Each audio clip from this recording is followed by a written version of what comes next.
छाया का आखिरी फोन।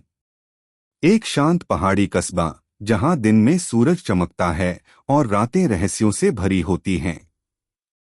यहां हर कोई एक दूसरे को जानता है, लेकिन कुछ चेहरों के पीछे जो कहानियां छुपी हैं वो जमीन हिला सकती हैं। कहानी शुरू होती है। मंसूरी के पास एक छोटा सा गांव है, कासनी।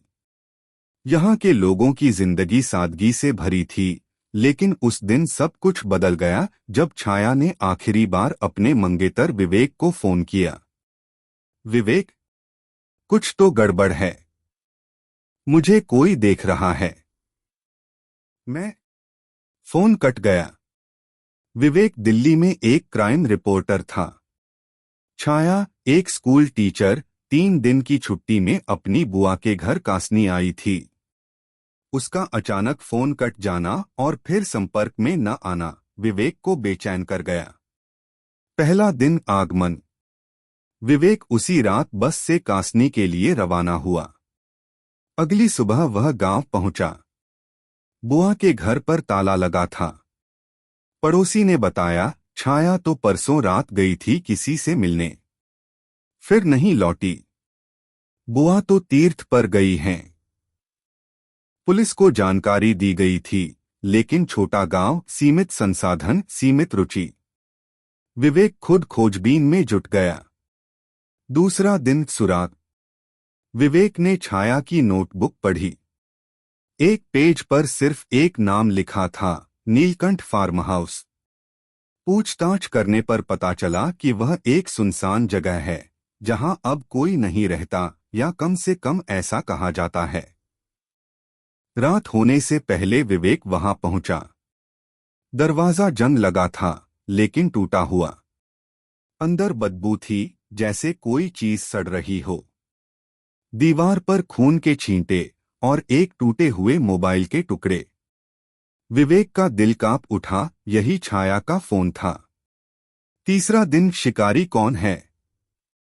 विवेक ने छुपे हुए सीसीटीवी कैमरे देखे।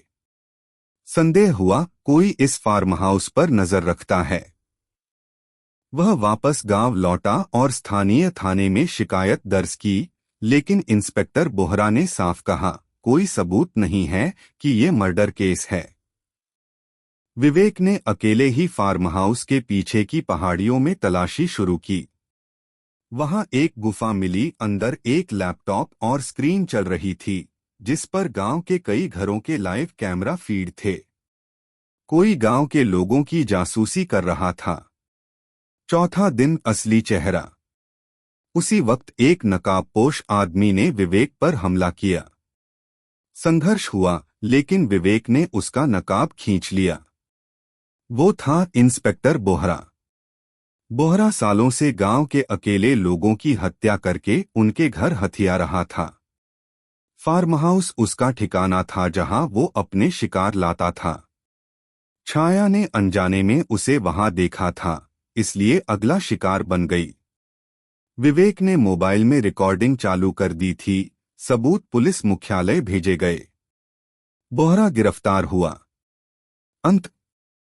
छाया का शव पहाड़ियों में एक गड्ढे से बरामद हुआ।